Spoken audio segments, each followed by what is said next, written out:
Welcome to the One Life One Chance podcast. I'm your host, Toby Morse. On the phone with me today, I have a friend from many, many, many years.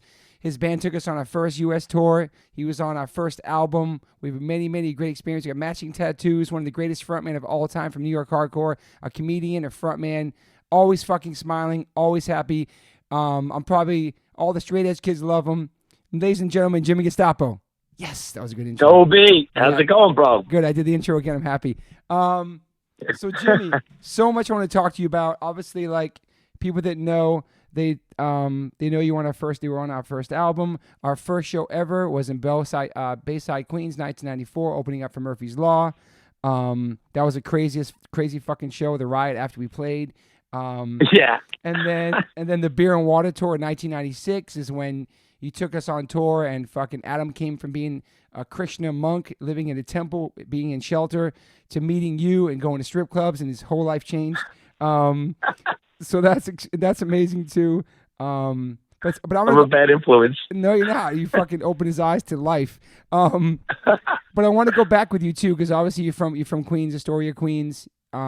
Represent that to the fullest. How was Jimmy Gestapo in high school? Did you graduate? Did you like sports? Did you fucking get good grades? How were you in high school? Unfortunately, I didn't do much high school because punk rock got into my life and kind of ruined my education, but also started a new education for me as far as music and traveling and how to look at the government and life and people of different cultures. So I'm at a loss that I don't have a high school diploma or GED, but I do have a PhD in punk rock and hardcore music, which has, I don't think if I not any younger kids out there don't take me, don't listen to me and do what I'm saying. But I think that if I would have followed through with high school and everything and not followed music, I wouldn't be in the position I am now, where I traveled around the world and had so many diverse friends from all over the world. Yeah. I wouldn't be on a fucking billboard right now for Vans right now on the side of a building. I know. For sure. Ladies and gentlemen, what he's talking about is, I just fucking saw it. It's amazing. There's a billboard for Vans of this motherfucker stage diving wearing Vans. The picture's old school photo. I saw that shit on a building. Somebody told me about it the other day. I was like, holy shit, I saw it on your gram. And then yeah, dude, it's fucking awesome. They're on multiple buildings. They're in the subway. They're all over the fucking place. It's pretty funny. It's pretty flattering, actually. Dude, where's that? To be 53 years old now, and that pops up now. It shows, it makes me feel a little relevant still. So. Where's that photo from? That's from, I think, when I jumped off the balcony at the Ritz, and that was my landing. Or it's definitely at the Ritz, and I don't know if it's when I jumped off the balcony in front of my mother, or when I did a stage dive, but it looks like I'm landing from the balcony. Holy shit! So you're in high school, whatever. You don't graduate. Is it because you started playing music early, like as a teenager? It wasn't just the music, because it was when we were listening to the music. It was first, going out to hang out and going out to shows, and then going out and then hanging out with a crowd of other kids that, we're all misfits. So, to be a punk kid now in school, you're the coolest kid in school. But to be a punk kid, when I was a kid, you got the shit beat out of you. You got continually harassed. Your teachers thought you were crazy. It wasn't conducive to getting a good education. That's for sure, because you're continually being bullied and fucked with. And now, now look at us. Now, I think we've shown people what the good life is and how to look at things 100%. Differently. So, what was your first exposure to punk rock and hardcore when you were that young? That was Doug Holland, a.k.a. his real name, Doug Lazito, from Kraut, later on the Cro-Mags. He played in a band called Apprehended. Okay. And he hung out with this crew of older punks, like proper straight-up punk rockers, not hardcore people. This is before hardcore. Yeah. And they this guy Alex and his wife Delza were like the Sid and Nancy of Astoria, and they played in a band Apprehended with Doug. And I kind of roadied with them, and I thought they were just fucking cool as hell. Yeah. So it got me. I got my leather jacket. I spiked my hair, and started listening to the Sex Pistols and the Adverts and bands like that. And mostly English punk. Yeah. And that was it for me. I was done. My life was completely changed. Wow. So when did you So you remember what your first show was? Like your first show you went through, like, holy shit, this is amazing. I feel like I'm part of this. And Yeah, I went to see Apprehended. They played in a club in Astoria that unfortunately didn't take off. It was a beautiful space, yeah. and it still exists. The space is still there. It's an Art Deco building next to Queensbridge Projects. Oh, wow. You know, where the bridge is over, the bridge is over, that Queensbridge. So unfortunately, it didn't take off because it was next to the hood. But Wow. they used to pick up people in a school bus outside of this punk clothing store called Trash in Vaudeville. Yep. And they'd have shows there, and Apprehended played there. And that was my first show. And Delza, the chick who sang, was fucking hot. And that was like this hot punk chick. And I was a little kid. There was all these girls. I was like, this is something. I think I should stick with this. So when it was pretty cool. So when did you realize that you wanted to start a band?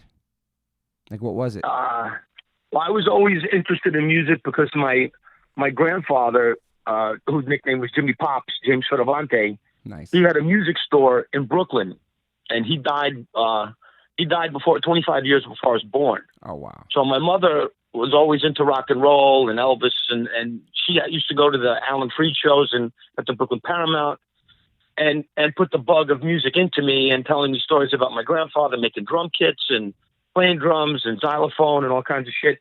And I was intrigued by it, you know, and I always liked music as a kid. I, the Bay City Rollers and well, I also grew up around the Monkees and the Banana Splits. Yeah. So music was more for a young kid. And when I was growing up, music was more enticing and more entertaining and fun because, they had cartoons and TV shows based around music and bands. Now kids don't have that as much. You have these little, you have a phone now. It was Saturday. It was all music. Sid and Marty Krofft, all those shows had music, and it kind of gripped me. Bubblegum music and all that. Yeah, I remember the Dickies cover that song. La la la la la. Yeah. So, that was one of my favorite shows when I was a kid. So. That's fucking awesome.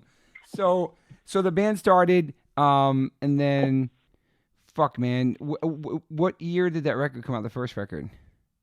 I think 85. Wow. Might have been 85, but it was already. I was going to see band. That's when I first went to Max's Kansas City, and I saw Harley play with the Stimulators. Wow. And then he and I hit it off, and he was all of like 12, and I was like 13. Damn. Or 14, sneaking into clubs, and that's when you could smoke in a club, and little kids could just walk into a club and order a beer, and nobody was IDing anybody in New York, at least, and it was off the hook. Yeah. And so me and Harley hit it off, and then I started to go to shows, and I had to pick and choose my battles because it was like I'd go to a show, and I'd come home late, and they'd be punished for a month. Damn. So I'd maybe get a one good show a month, but in that month that I'd be punished or so, that I'd write to Jack Rabbit, who I think still does a zine online called The Big Takeover. Oh shit! No, and I would write him, and he would write me back on the back of flyers and stuff, and that's how I'd find out about shows. That's cool. It was like. It's not like now you turn on your fucking phone and there's a bleep pop bloop bloop. It's telling you all these upcoming shows, and then you had to work to find out what the hell was going on, and you had to know somebody. It was like a secret mission. Yeah, I remember like checking like thank yous on the lyric sheets and seeing what shirts people wearing in the records or the fanzines. Oh my god, like, what's that shirt he's wearing? All that shit. It was like you had to look on a fanzine, or you had to go to a show to find out about other shows. Otherwise, you weren't ever going to find out. No one, your phone wasn't going to ring in your parents' house. No. You had to really seek out music. Now music. So now it finds you the music. Now, if you're doing the right thing in a band nowadays, you should have no problem being able to draw a fan base, unless you suck, because everyone's got basically a tablet or a computer in their pocket. It's true. And it's easy to promote and share your music now. Yeah. Or unfortunately for guys like me and you that sell music, have our music stolen from us. Yeah, that's true. You spend all the money in the studio recording, going to rehearsals and getting ready to write music, which I don't do near enough. And you finally go and you spend thousands and thousands of dollars. the first bit of music you put out, everybody just shares it. It's crazy, boom, man. you know. It's such different Yeah, times. you can't really make a living at this unless people are buying T-shirts. A lot of T-shirts. A lot of T-shirts. A lot of T-shirts. We and they still complain what a shirt costs, but they'll wear $200 sneakers. I know, dude. It's crazy. Like we try, selling a T-shirt now for like $20 or something. Back then it was like 5 to 10 to 8, and people get so money. Like the band's got to make money too, man. It's fucking crazy, man. But the same schmucks complain about they'll easily spend $500 on something that says Supreme on it, you know. But they'll complain about it. It's like the art of the complaint in our music scene, because you got to you're not real unless you complain about how much is to get in, how much the shirt costs. You got to complain about everything. Yeah. So. It seems keep complaining. A lot of people seem entitled too. Like let me get on the guest list. Let me, yo, motherfucker, this is how we make my living, dude. It's crazy. It's like, oh God, you're lucky. You're lucky you drink fucking water. I give out beer, and it's like all of a sudden I become the open bar on stage. Everybody's like, I hand somebody a beer, and then I go to hand the girl a beer, and this guy's going to take it out of my hand. I'm like, yo, I just gave you a fucking beer. Relax, bro. Be a gentleman and buy. How about buy that girl a beer? Maybe you'll get laid one day. Yeah.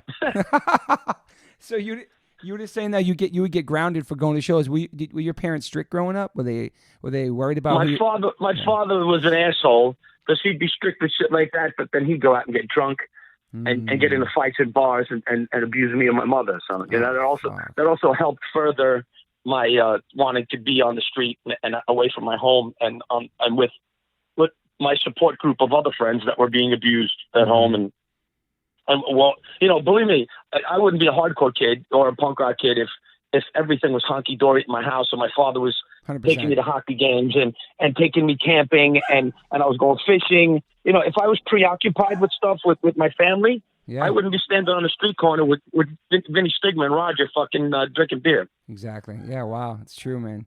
Everybody came from different households and shit. That's why I feel like everybody was that's everybody connected together in New York in those Sunday matinees and just everybody hanging out together. We all came from different families. Some had no parents, some had one parent, some had, it's crazy, man. Your dog is bugging out. Dog's fucking annoying. Shut up, Stella, I'm doing a podcast. So Murphy's Law's first show. Was that, how was that being on stage? And when you're on the, holy shit, I fucking love this. I want to do this. This is it. That was at a place called the Plug Club. Okay. Which was on 23rd Street, down the block from Billy's Topless, a famous topless bar in New York. I know the spot. And it was owned by a guy named Giorgio Gromowski, who produced the Rolling Stones and a lot of other bands. And he was really big in the big rock scene, big rock scene. But I didn't know that then. And he had these parties and Reagan Youth played, and NBC, I think it was, and we got to jump up, and we had 2 songs, and we did the 2 songs 4 times. So that's awesome. and people got a kick out of it, and it just kept going. They kept asking us to play, and we wrote more songs, and wow, it's still going now. Now I'm milking songs from 10 years ago and still playing shows. Still killing you. You never stopped, man. You've always stayed on it, man. It's awesome. It started as a joke, but now the joke's on me. I mean, fuck. So how soon after that record came out did that Beastie Boys to happen? Because you got that's one of the most craziest shit. You guys going to tour the Beastie Boys in arenas and shit back then. That's But that happened in 1987. So it was about a year or 2 years after the first record came out. We were on an airplane going to play on we were from sleeping 4 or 5 of us sleeping in a van with no air conditioning or tint windows to flying across the country to get in a tour bus. Wow, man. So it was pretty nuts. We were already playing some local shows with the Beastie Boys and Run DMC. And, we played some college in Long Island. We played the Ritz, and then License to Ill broke. And we went from playing little shows with them at colleges to playing arenas. That's when literally we were on the tour and we played a couple clubs, and then it just popped into arenas, sold out arenas. It was crazy, dude. Is it safe to say it was crazy to witness? Yeah. Is it safe to say that you're the first New York hardcore band to get that kind of exposure?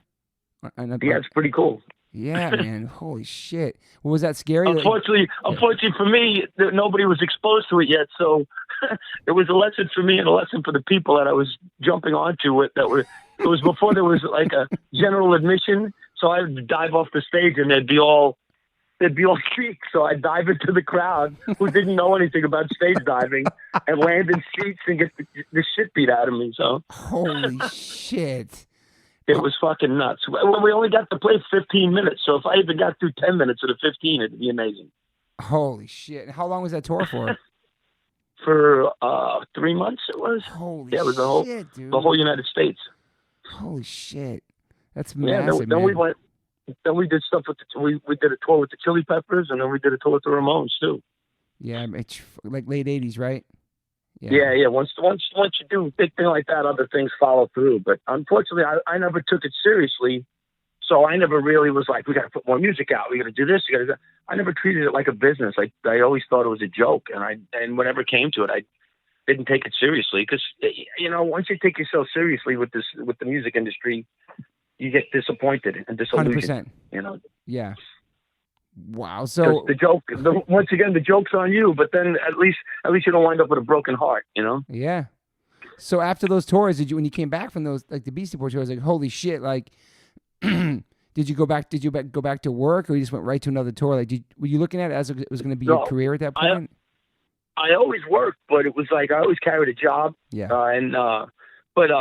Yeah, well, the shows all, of course, changed for us. Our own local shows and shit, because we came back, local Yahoo guys that just did a big thing. So a lot of kids would come. A lot of kids that normally wouldn't even ever have come see us started coming to shows. Kids that like the Beastie Boys that didn't know anything about hardcore, started to come to shows, and it just changed. It changed the whole thing for us, and for other bands too. It was just like the shows started to change. We started to play different, bigger venues instead of bars. We were playing like a venue. Yeah. We got beer for free and food. there was a bathroom with a door, and toilet paper. It was unbelievable. I could take a shit before I played. Fuck. And so did you hang with the Beastie Boys? Obviously you did the tour, but they were hanging out in the punk scene too back then. Yeah, because they were a punk band first. Yeah. They were a big part of the punk scene before they did the hip hop stuff. They were a hardcore band, straight up hardcore band. Yeah. And those guys were always out. We used to hang out on St. Mark's Place. Those guys would always be out, and they had cool girls that hung around them. They looked like bag ladies that we all had crushes on. Yeah. But I think the one girl, Jill Kniff, wound up playing in Luscious Jackson. She was one of the girls that were hanging around those guys. Yeah. So it was when it was truly a scene, because there was a whole bunch of us that would meet on the street and talk about stuff and hang out and sit on a stoop. Now kids, pre-phones, yeah. Yeah, I hate to sound like the old fart, but it's like kids today, they're not meeting at the street, and a lot of them are too lazy to go to a show because they know one of their friends will go to the show and you can watch it on your phone at home. It's true, live stream. It's true. Yeah. Yeah, we're lucky. I mean, I can't believe I still do it at 53 and kids still jump off the stage and come and go fucking nuts. But you still kill it, man. We're lucky we still have what we have. Yeah. Thanks to digital technology. Yeah. It's a blessing and a curse. It's a good sales tool, and it's also a curse because it makes people lazy and dullards because you just stare at your phone. I agree, man. I agree. It's And you go to like the bigger concerts and people have their phones up. I took Max to go see a hip hop show at the Forum 2 weeks ago, and like everybody has their phones up the whole time. Nobody's living in the moment. You know what I mean? It's like, well, we did that Misfits thing at the Prudential Center. 22,000 people, and everyone got their balls twisted because Glenn Danzig was like, no phones. I love that shit. And you had to put your phone. People had to put their phones in like these burlap bags that had this special lock on them. I swear to God, dude, I was walking through the arena. And people were like biting at the fucking bag, trying to rip it open, freaking out. But I love that. I think it's great. I got to see it on the perspective, though, when I got out on stage to play. It was, everyone was looking at me. You didn't see any little glowing squares that fit in your face. Everybody was watching the show. Yeah. And everybody was in it, Yeah. I love that, dude. I love that. I think it was cool they did that because comedians are doing that too, so people don't steal what they're talking about, and then you know what I mean, post it online, see the whole entire like show. I think that's smart. You get people fucking standing there holding these things up And then I wonder, are they going to use the footage ever? It's like, all right, I was at a show. All right, big deal. We don't give a fuck. Yeah. I love that. I think it was I don't cool care what show you at. Did you Yeah, it was. I didn't at first until I was actually standing there, not looking at a bunch of phones. Yeah. That's amazing. Then I got it. Did you skate back in the day? Skateboard? Yeah, big time. Oh, I hung out with Russ from Underdog skates still. Yeah. I don't know how he can with his bones, but me and Russ used to skate a lot. Yeah, because I remember seeing you used to rock knee pads on stage. I thought that was so fucking awesome, man. Well, the knee pads, because I used to jump off the side fills onto my knees, and thank God they look stupid, but thank God I did it because I would be crippled by it. But I just bought a Powell Peralta Ripper. Shit. I just got a whole setup for it. I bought it for myself for Christmas. Dude, if I'm gonna hook you up, when we get off the phone, I'm gonna connect you with Powell Peralta. Hey Vern, if you're listening, you just heard that Jimmy Gestapo bought a fucking Powell Ripper board. My man Vern, hardcore straight edge kid, loves you guys. He works for Powell, so I'm gonna make that connect after. Oh, hook it up, bro! Yeah, I got Vans too now. Woo! I know. You got lifetimer Vans. You should have lifetime Vans, dude. Fuck. What's the old man cripple himself? You should. Are you gonna try? Yeah, I got the whole setup, dude. It's got the bones on it. It's got MD 169s. It's the full old school setup. That's awesome, man. So you still skating, just cruising around?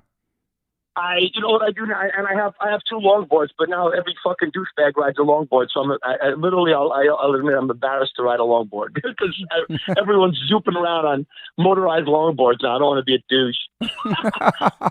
But I take the board with me now when we go on the road. I'll skate around the parking lot, and we stayed.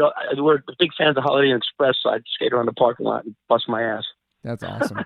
Do you remember that? Obviously, you remember the tour we did in 1996 and it was a crazy tour. We had Rapones on tour. We drove through that hurricane. We lost the power at that one show. We played in the dark. Dude, if we would have stayed, we would have been underwater. It would have been 100%. Yeah, well, that was scary, dude. Yeah. Trees flying across the road. Yeah, we went into who got stuck on the side of the road? Did we? You guys? One of the bands got stuck on the side of the road. One of us, but I do remember it was dark and rainy, and there was a tree in the middle of that highway, and we looked out, and Rapones was climbing on the tree. Trees were flying across the road, dude, like rockets. It was. People don't understand. They think we go on tour, and it's like. It's every day. It's like we visit Disney World, but it's like it's hard. You go to a fucking club. You go to a club, you got to take a shit before you go on. There's no bathroom. It's rough. There's no door. Yeah. You want to eat. Well, you're a vegetarian, so it's extra difficult for you. It's like, sure. How do you find a healthy meal? Mm-hmm. And bands that don't have the money and don't have friends. Where do you stay? Where do you sleep? When I first did it, we were sleeping in the van. It was like rough, dude. Imagine, man. Fuck, early 80s and shit. Like, it's crazy. Yeah, now I'm at the Holiday Inn Express. I'm like, this is top of the world, baby. I made it. So did you ever feel like quitting playing music ever? No. It gets on my nerves, and and the more people that fuck me over with the band, or I fuck them over with the band, or whatever the story goes, it just pushed me more and gave me the fortitude to keep going. Yeah, I love that. And through being depressed and like really, really depressed and even clinically depressed, it was like the only thing I had at times in my life was the music, was the band, and was playing a show and being able to go see people and socialize and have people laugh at me and laugh with me. And it's been such a support tool in being alive and staying alive. It's been it's also been a curse because I get free drinks and free drugs, but it's also been a blessing because I've had some of the best friends that I never had. Yeah. People like to talk shit online, and they'll say, I'm 53 and I've been in a band for 36 years. Why don't I get a life? I'm like, what the fuck are you doing? Yeah, what's the example of a life? Yeah. What are your accomplishments and what have you done for 36 years that have taken you around the world and made you are people wearing your shirt in Indonesia right now or talking about you anywhere? No. Just fucking I guess as the young kids call it, haters are out there. Yeah, haters. Don't hate the player, hate the game, bro. Exactly.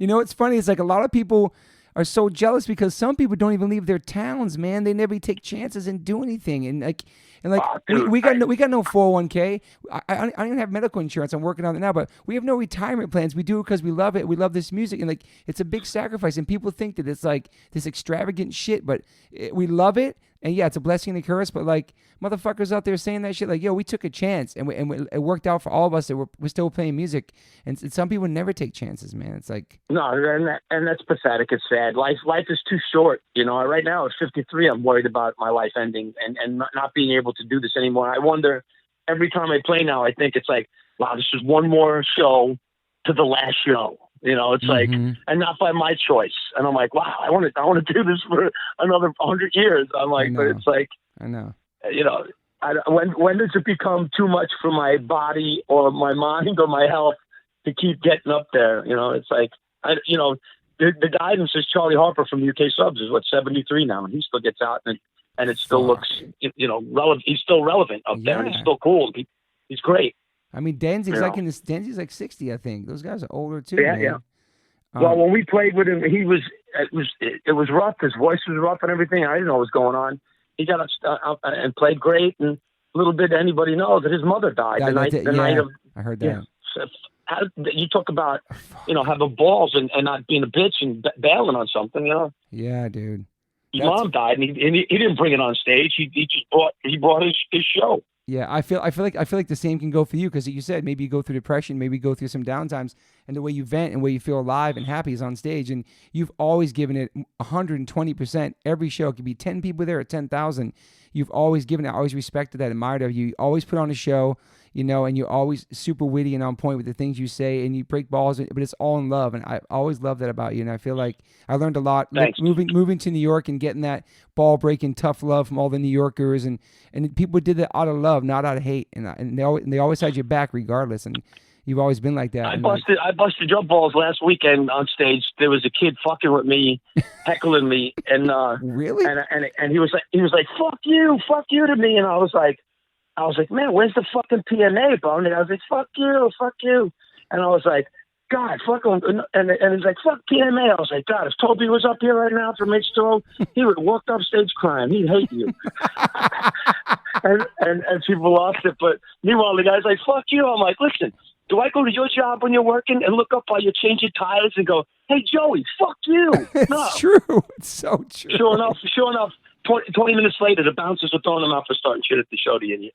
Where was that at? Where was that? Is that your head? It was in Lancaster, Pennsylvania, at a place called the Chameleon Club, which you guys should definitely play it to. Really, it's a great club. Don't judge the whole place by one dickhead, as we all know. But, no. Yeah, the club is really cool, run by really cool people, all local kids. Yeah, I remember at different levels. It's like a perfect club. They got pinball machines. It's great. Did you ever? It's not just a box with a stage. Yeah, I'm down to play that. I think it's been there for a long time too, for sure. Yeah, we played there a long, long time ago. I don't know why we just got an agent again, so we're starting to play out a lot more now. Yeah, I thought the Sick of It All tour, dude, Murphy's Law Sick of It All tour was fucking amazing, man. The shows in Cali were it was such a perfect combo, man. It was such a great package. Yeah, those guys, they took good care of us. And then we were in these campers, which was fucking even more fun. Because we were like in a convoy, and we used to go in a van, and the van's uncomfortable and all, but a van can also go 70, 80 miles an hour. These campers were going like 55, 50 miles an hour. It felt like we're going to blow off the road.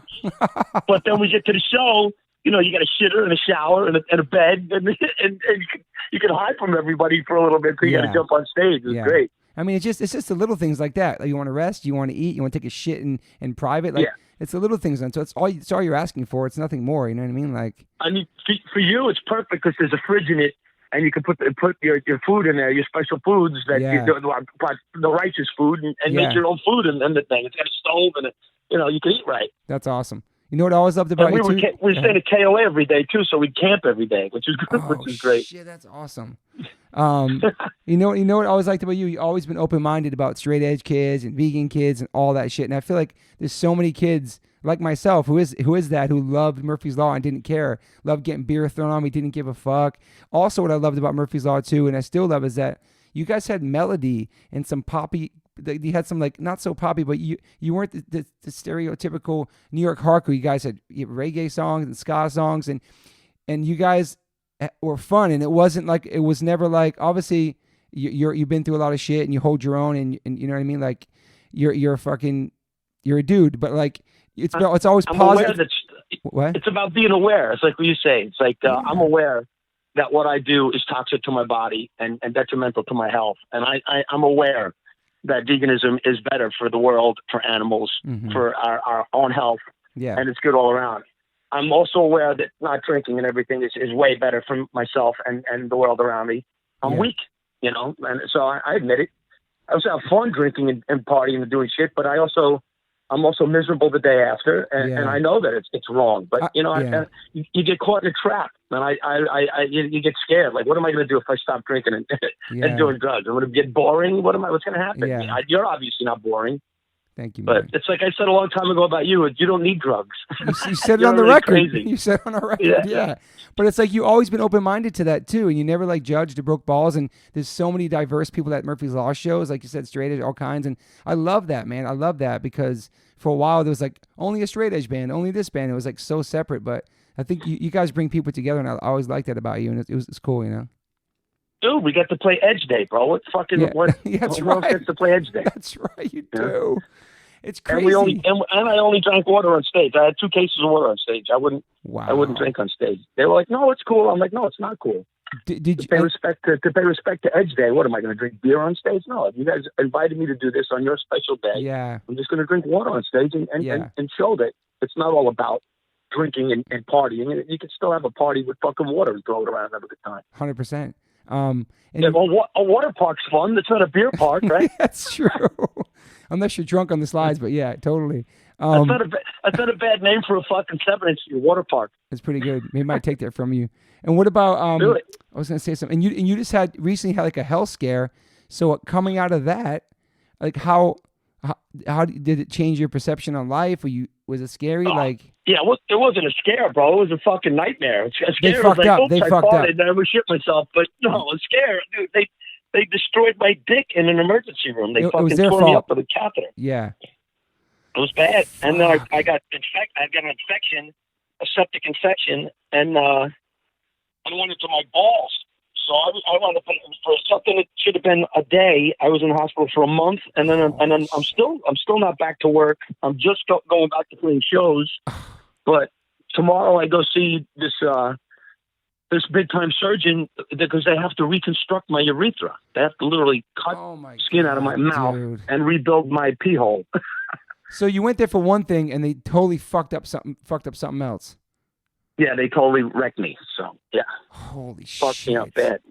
And I almost died a couple times while I was there.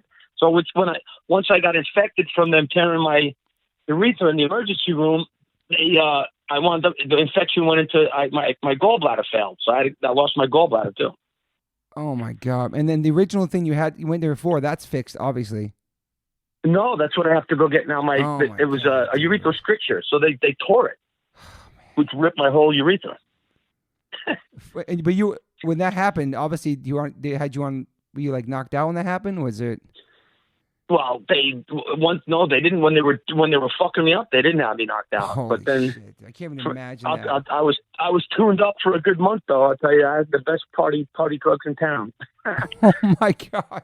Fuck. But you think they all the stuff that they would give you, there was still pain. It still didn't go away. And then I left the hospital with the P tube and all that stuff. So it's not over. But if anything bad happened like that, all this good came of it. Because then the Boston's played that show in the park for me, along with Killing Time and everybody.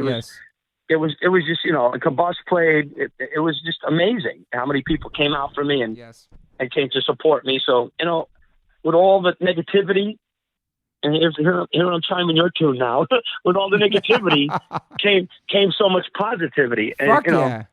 It's awesome. So is it worth it? Yeah, because maybe one day after this lawsuit, I'll be very comfortable with a boo-boo dick, but but I also know that a lot of people love me, and it's a big thing. So yeah, a lawsuit. Fuck yeah, definitely, man. That's fucking crazy, man. how many bummy, depressed people do we know? And it's like I don't have any right to ever be depressed or bummy or sad after what people did for me when I was in the hospital. Yeah, so many people love you, man. I saw all around the world and shit, man. Like it's fucking crazy. And obviously that hospital should definitely be fucking liable, man. It's like, fuck, man. Yeah, they're gonna pay the tune, I hope, but we'll see. Maybe I'll get that camper dream of mine on my own. Maybe you will. That'd be so crazy. I'll get my own camper. Oh, so now 53 years old, still playing music, still a fucking big hardcore kid, which we all are. I feel like we never grow up when we play music, and it keeps us young, dude. And looking back on like everything, man, like everything from your beginnings to where you're at now, how do you feel as far as like, I don't want to say the punk scene, because it's really not. We have our own scenes. It's like, I hate saying that. We're all adults, like living our lives, being responsible. So the scene is at your show and you play the show. But do you feel the same about it, or do you feel? I feel a lot different about it now. It's just, you know, at least I've kind of mastered my own realm with it. Yeah. You know, we do, Murphysville does it. We run by the beat of our own drum. Yes, you do. do. So to say, it's like we don't really rely on anybody. There's no label taking care of us or manager or anything. And that's pretty much been the case with the band the whole time. It's like the only reason the band exists is because of the people that pay to come to see us and buy shirts. Yeah. You know? Yeah. And that's what keeps the band going. If that stops, then the band stops. I'm not going to pay, you know, I'm not going to run a job, which I still do, to take care of the band. The band, you know, it's not my living. Yeah. It's my life. Yeah. You know, fortunately, a lot of our friends, which I'll be nameless, make a very good living off of this form of music, and God bless them. Yeah, totally. But you know, I wouldn't feel, you know, if this was my thing that I did to suffice my life, I don't know if I like it anymore. I have too much fun. I have more fun with it than anything. Yeah. And you can see that too. You can see that on stage. You see when bands are like not just going through the motions for a paycheck and doing it because it's their job. You can see the difference. Yeah, where jumping people up and down, do the same. You watch a week's worth of their shows that kids post, and it's the same fucking thing every fucking day. Same set, same thing, same one-liners, same. Hey, it's great to be here, and the people's burping, and it's great to be here, and you know, in Johnny Jersey, and hey, what's it? You know, same line, everything. You know, and then they sit backstage and they don't come out to socialize with anybody and talk to people. They don't go to local guys, hardcore guys' restaurant or record store. They just go set up merch, sit backstage, and wait to play. Yeah, and that's not living. That's not life. Mm-hmm. Yeah, that's going through the motions every day. I would fucking lose it. Yeah. Last night was cool because I went to see Madball, and it was like we went down to Orange County, me, Moon, and Max and Tall. And like Matt Henderson was there, and Zoli and Scott Vogel, and like everybody came out. It was just really nice. And on a Sunday night, like in Orange County, it was cool to see everybody just coming out and shit. Well, it's a whole family. So many of us know each other for so many fucking not so many years, so many decades now. At this point, decades. Yeah, it's like you know, it's like your cousin that you haven't seen in a long time is in town. You know what? Even more so. If your cousin's in town, you don't go see your cousin. You go see Vivian. You go see Roger. You go see Freddie. You go see you. You know, you go see your family. Your family's in town. The family that you care about. Yeah. You know, I know. We weren't born. We weren't born into this. We chose this. We chose each other as family and friends. Yeah. You know, it's not like your fucking fat Uncle Louie that you hate that you got to say hello to. It's your friend that you chose to always see, hang out with, and you know, go on tour together. Who the fuck? These people that talk shit. They don't live in a van. They haven't lived in a van with their coworkers and go from the van to the stage to a hotel room. You know, they go to work and they come back and then they say they're miserable. I'll show you what miserable is. Go on tour with some guy that you really don't like, but you got to be nice with them. You know, and put a good face on. Yeah. Yeah, that's totally. a fucked up coworker. Then then you really show it what you're doing, what you love. When you really bite down and just make the best of it. Yeah, 100%. What about the? I had a question with Stigma today too. The New York Hardcore logo. Who came up with that? And is it really NY to the side or NY from the top to the bottom? I think it's NY side to side. Okay, When I write it, I just write it naturally. But I'm pretty. It was Kevin from The Abused that came up with that. I'm pretty positive on that. Yeah, I think you're right. Yeah, that's right. I think you said that. And you know, it also came in tune with the you know, straight edge symbol coming on people's hands. Yep. Yeah. Which, of course, we tried to defeat it with the circle, but that didn't take off as well as you guys. You guys were doing circles back then? Oh shit, that's We awesome. were doing for a while when the DC guys and stuff were coming with the X's on their hands. We were just putting circles on our hands. But I was like, well, all we got to do is put a beer in our hand. It's a lot better than having a circle in your hand. Dude, that's amazing. I know you used to go to shows in DC. There's that amazing picture of like you're jumping into the crowd. I think it was Minor Threat playing, right?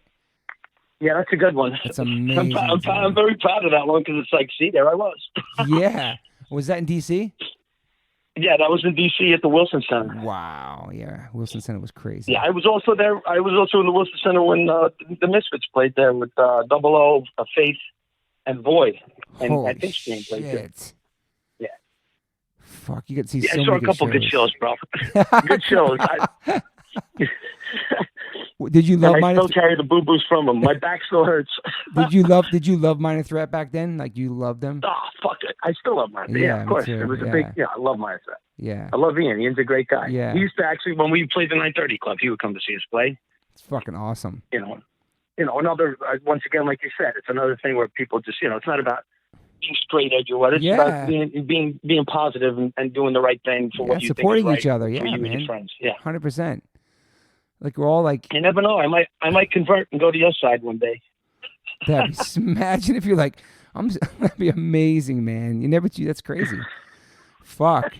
Did you seem like you're conscious about it anyway, though, Yeah, I'm very conscious about it. When you get so as fucked up as I've been for as long as I've been, and you also know positive, straight, healthy people like you, like yourself, and good influences. You definitely question your actions. It's like, what.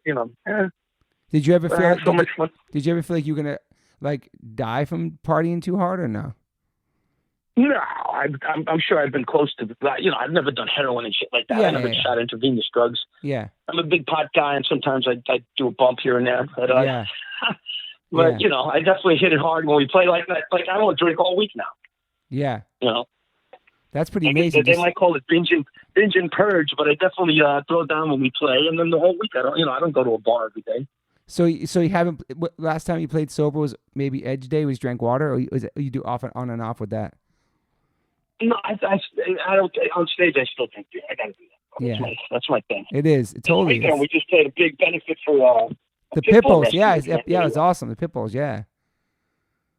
And next year we're doing all 5 boroughs in one day, 40-minute sets. What? And each borough is going to be a different animal rescue. That's fucking amazing, man. And the date is 4/20/2020. Oh, that's so smart, man. Fuck. We're also attempting to put the record out on that date too. Oh shit! So you got new music you're working on? We've been working on a record now for a while. We just put out that 7-inch with Rancid, which is done really well. Yeah. Fuck, Mike man. Gallo wrote that song that's on there too. Just One Beer. I love Mike Gallo, man. Fuck, he's doing some great art right now too, man. He's killing it too. Yeah, I got a bunch of friends that that's the big part of the band is to have art. You can play a song in your house and then the music stops. But when you have art on the wall, it's always there. You can always see it. You always look at it. Mm-hmm.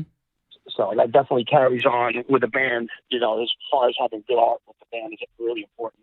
Yeah, you guys always had great art. That first fucking record too. I'm looking at it right now. I'm on my wall right now. People listening. I'm in my office and I have a collage of all my favorite records, like all inspirational records. And they're all 4 different things. I'll send you a picture, Jimmy, after this. But the Murphy's Law record right there, the first one. Like, who drew that? Wow. Who drew that first record? Like, all those caricatures. Uncle Al did the first record. Uncle Al. Shout out to Uncle Al. Yeah. That's the thing about art. It supports those fucking nerds on the scene that can't make music. But he played, though. He played guitar, right, or something? Yeah.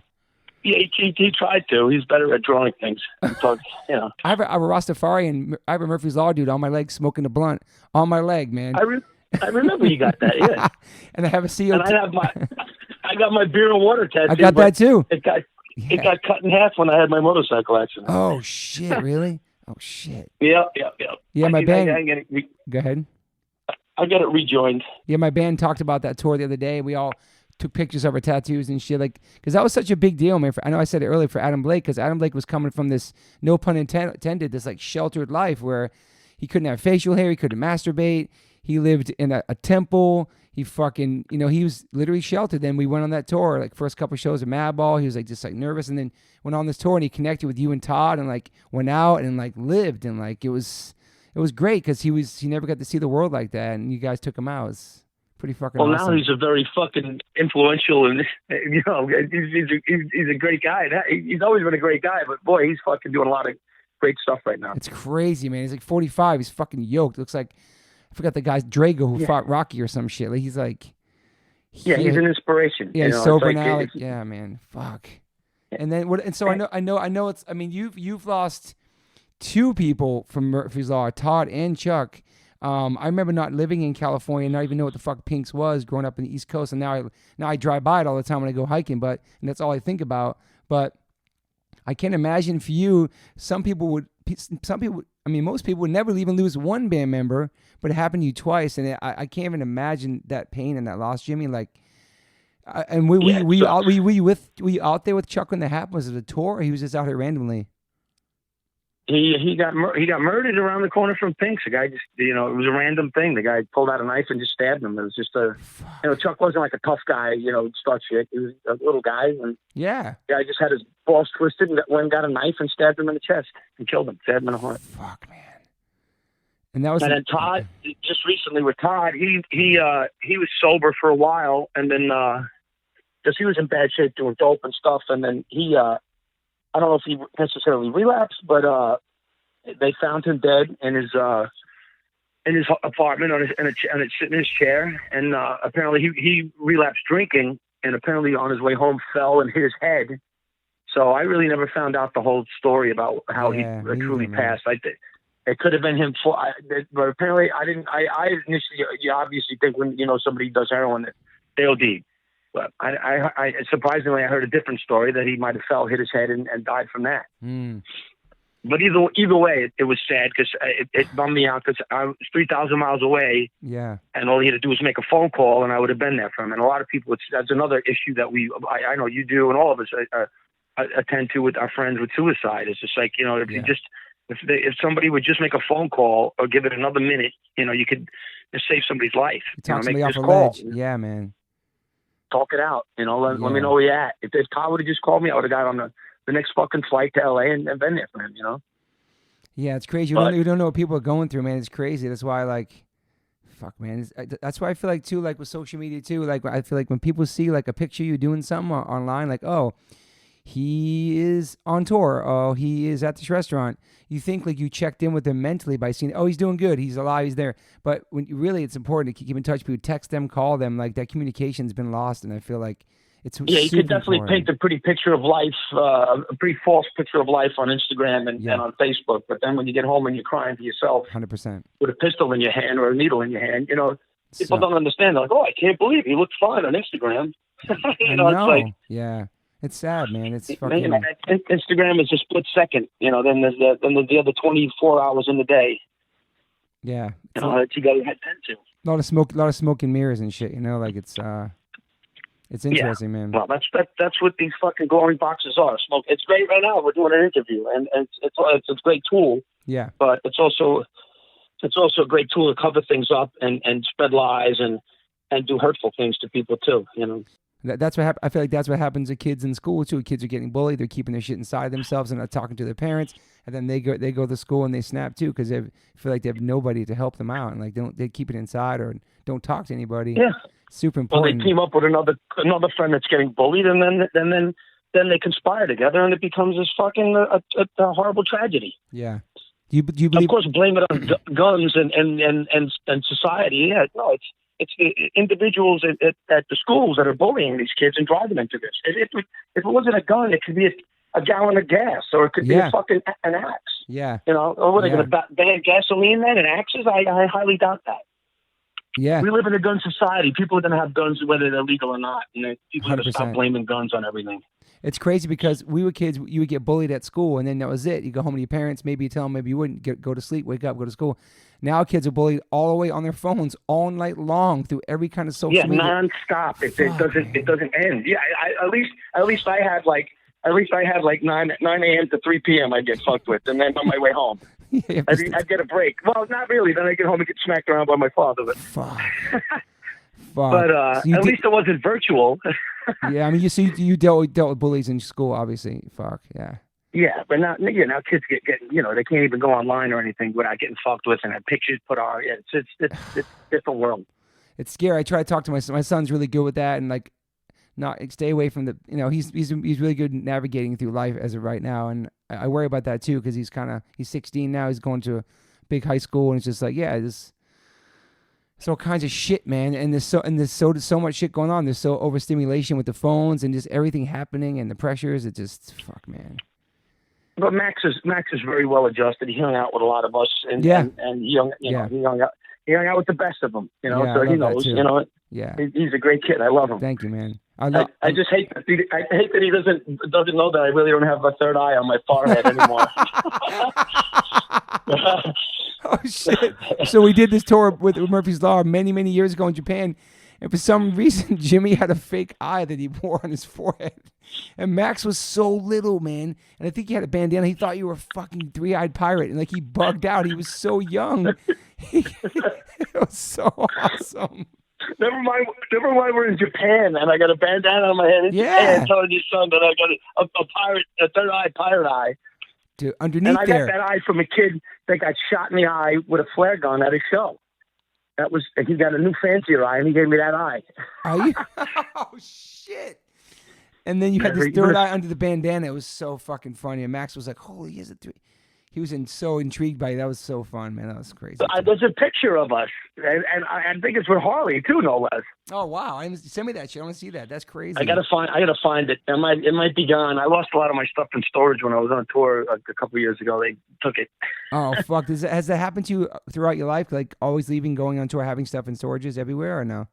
Yep, losing stuff in storage, losing stuff, the stuff getting stolen, but if I learned anything from Hare Krishna weirdos, it's like material possessions aren't everything. The real stuff is more important. And you get the memories too. Yeah.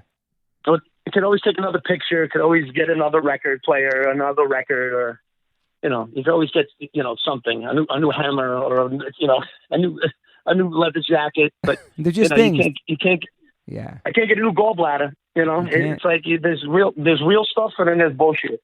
I agree. There's so many material things we really don't fucking need. It's true. It's a good point, actually. That's good. You got that from Krishna consciousness. That's awesome. I'm a little conscious, bro. Did people bug out back then when you said Hare Krishna, stay away? You know what? You want to know the funny shit about it? Was that when the record came out, we were 86 from CBGB's because they thought it said Karen Crystal, stay away. Holy shit! And Karen Crystal was Hilly Crystal's wacko wife. Holy shit, dude! So they thought whatever. But you know what? The funny thing is that John Joseph of all people was like, no, boss. You know what? The fact that you even say Hare Krishna is a good thing. Wow.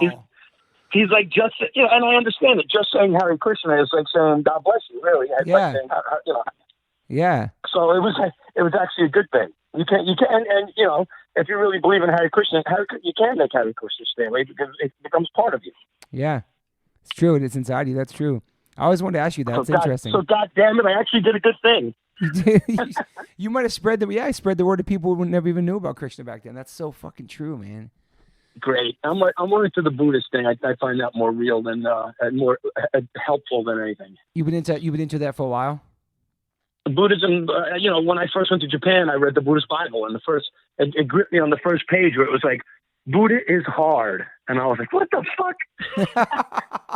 And that was it. So I read, that was my reading material on tour. And I was like, I read this whole fucking thing, and there was nothing. You weren't looking at any little blue eight-armed deities. You weren't looking at some hippie nailed to a cross.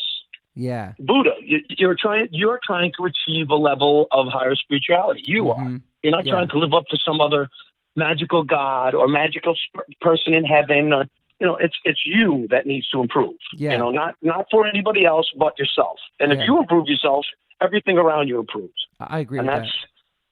God, it sounds so positive. I can't even. You're killing it right now. You're fucking kicking so much stuff.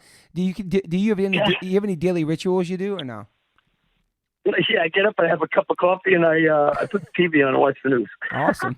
I put New York One on. I watched my boy. I love New York One too. Is George Whipple still on Roger there? Clark. Roger Clark was just at our show in Staten Island. The news guy. Oh, she must have came later because I used to watch it living there. I love New York One, dude. Fuck.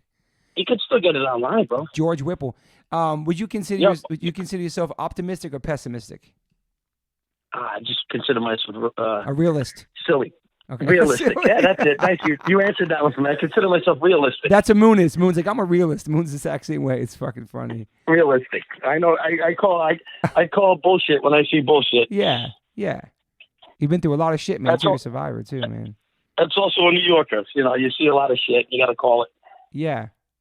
But you've always, you've always been like very, whether you think so or not, very positive. And I mean, live shows, so much positive energy. It's always fun. It's a party. Everyone's accepted.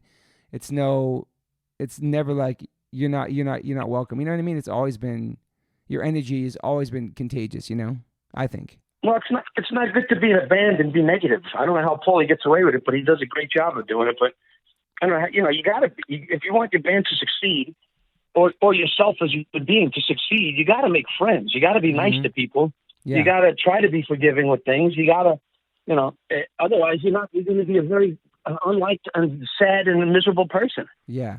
You know, it's a pretty easy lesson. And if your parents didn't teach you that, and mine didn't, I learned from the music scene. Yeah. You know, you got to be nice to people. You got to make friends. Yeah. Do you, cause you seem so on stage, so comfortable and so like, almost like a stand-up comedian as well as a performer and singer. Were you obviously weren't a shy kid, were you? No, I wasn't ever a shy kid. I grew up in a bar, so it was like I grew up in a bar that made Goodfellas look like a gay bar. Wow. You know, it was Coretta's bar. I shine shoes in there, and I know to go get your shine box thing. But oh shit! I shine shoes on Saturdays when my dad was setting up the bar, and when I go in on Saturday on my way to play hockey for the church. The guys were gambling still from the night before, so I'd shine their shoes, and they still had money. So I'd hit up like $200 on a Saturday before I was even 13. Holy shit! And it had, they had video. Their first place had pinball machines and slot machines. I played the slot machines. I make more money sometimes. So fuck. That's straight up good. That's like Bronx Tale shit. Bronx Tale shit. Wow. Bronx Tale was filmed in Queens. Yeah. Oh, it was? Oh, it's filmed on 30th Avenue. But, you know, I hung out around a lot of characters. And you know, it was pretty hard to be shy around the guys that my father hung out with. Okay. Yeah. Damn, man. There's a picture of me singing in the back of that bar. The very first time I got on stage and sang, it was at my Uncle Phil's band. And there's a picture of me singing Raindrops Are Falling on My Head. Oh, fuck. I want to see that. That's fucking awesome. Yeah, I'll try to find it. I'll post it. I'll post it on my Instagram. Holy shit! So you were built for this shit, man, for sure. Yeah, I guess I was built to be a jerk. No, man. No. I'm gonna perform, and you're so witty. I remember we played with you guys on the boat show, and like you were snapping on me the whole set, but in such a loving, funny way, straight edge vegan. Like you were so on point, like. You're so witty, too. Even if you're drunk or not, you're still on fire. It's crazy, man. I also grew up in an era, like last night, you know, Don Rickles, you know, Buddy Hackett. Yeah. Like, I grew up in an era of watching guys like that, where you didn't have to really watch what you said. You didn't have to worry about it. Yeah. And, you know, guys could bust on each other for being black or Chinese or Puerto Rican if you all grew up together. Yeah. You know, it's not like being a Portland, Oregon, where everyone's going to cry whatever you say. It's different times. It's all in good fun, and you don't mean it to hurt anyone. You mean it. You're just busting balls. Yeah. You know, that's also the blessing of being a New Yorker is we can bust on each other. I went to school with everybody. We busted all each other's balls. Yeah, it was out of love and shit for sure. Yeah, it's like it was nothing personal. It was just the Puerto Rican guys made fun of the white guys. The white guys made fun of Puerto Rican guys. Everybody made fun of each other.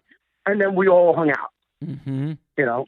Yeah, it's the same thing with like when we hang out, all of us still, you know. Like that's the good thing about the New York hardcore family is we all can still bust each other's balls. Yeah, and it can be dysfunctional, but it's all love too. You know what else I realized that Pete said the other day? It's like We could all be. Everybody could be breaking your balls and finding your weakest point and poking at it and poking at it and poking at it.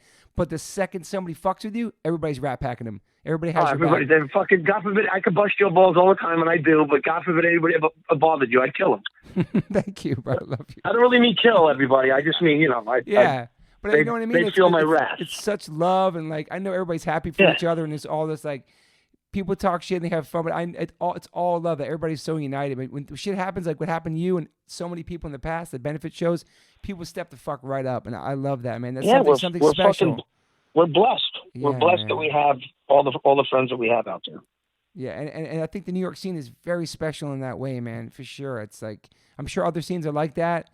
But I feel like the ball breaking and giving the tough skin and all that shit. I'm sure there is scenes out like that, but I don't see them, and they didn't do it first. Yeah.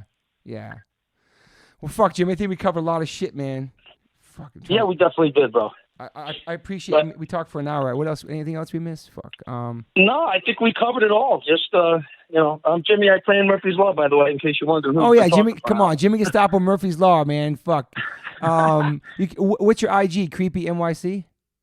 Creepy NYC, and then Creepy NYC on Instagram, and it's James Drescher on with my real name on Facebook. So you're 100% Italian. No. I'm Italian, German, Polish, and Czech, but I was raised by my Italian. I was raised Italian by my mother. Oh wow, fuck. Joan Fioravante. And so where'd the nickname come, Gestapo? That came from, unfortunately, it came from Johnny Feedback from Kraut, the drummer of Kraut. Was like, you got to come up with a terrible punk rock name. I'm like, what do you mean? He's like, like Sid Vicious, Johnny Rotten, Johnny Thunders, and I was like, so they were like Gestapo, and I was like, okay, because of my Drescher last name, they were like, oh, German, what's a terrible thing, German, Gestapo. Wow. And luckily in this day and age, people know me enough to understand that it's I try to escape a brand when you're branded with a nickname, because I would much rather not. That's why I stick with Jimmy G, because I don't want to hurt people's feelings whether they know me or not. Because back then it's like shocking and punk and shit. I totally get that. Yeah. Yeah, people don't get shocking punk anymore. Now people get insulted crybaby punk. Yeah, it's different times. Different times. The people, people like look for a reason to be insulted and freaked out about stuff now and cry about stuff instead of changing things. They'd rather cry or fight in the street or protest. Typical anti-fa shit and all that stuff going on. Then do something about it. They're not out there feeding the homeless. They're out there fucking running around with masks on, beating people up, and basically everything I see is them getting smacked around a lot. They got Proud Boys. There's all these cliques of political people instead of united people doing shit. You know why? Because all the united people are working. Working class, yeah. Yeah, we're all at work. We're all at work or on tour, which is work. 100%. Why are these people at work? Yeah, it's true. They have plenty of time to stomp around in the street and start trouble. Yeah, everybody wants to complain and protest and stand up to things, but not many people do it in real life. They do it on the internet, so nobody's really out there actually taking real actions, not words. You know what I mean? Like, be active. Be active. Don't And if you're gonna do something, don't hide your face. Show your face. Yeah. Be proud of what you're doing. Yeah, if you believe in it, for sure. Yeah, if you believe in what you're fucking fighting for, take the mask off, bro. Or cis. Yeah. or whatever, or trans, whatever you are, whoever you are, take the mask off. Yeah. Well, Jimmy, I appreciate everything you've done for the hardcore scene, for accepting it when we first came to New York, for like taking us under your wing, taking us on tour. Fucking honored to call you a friend. You're one of the greatest frontman, I think, ever from hardcore, from music. Maybe I don't know. I've ever witnessed and been around, and I love you and I appreciate you, and I'm glad you're still here. I'm glad you're healthy, and I'm glad you're still playing. You know what I mean? Like you're no matter what you're going through, you're always smiling, always, ever since I've known you. So thanks, brother. I'm happy to be on your podcast. Good luck with it, and give Max a hug from Uncle Jimmy. I love you. I love you, and everybody, too, take care of yourselves out there. I love you guys. Hope to see you out there at the show one day. For sure. Thank you, Jimmy. I love you, man. Appreciate it. Take care, brother. I love you. Bye-bye. Hey, guys. Thanks for listening. Please rate, review, subscribe. If you haven't subscribed yet to this podcast, please do that. And whatever platform you are listening to this on, I'm glad you found me. You can rate me and review me on there also. So thank you guys sincerely for the support. I cannot wait for you guys to hear the next one.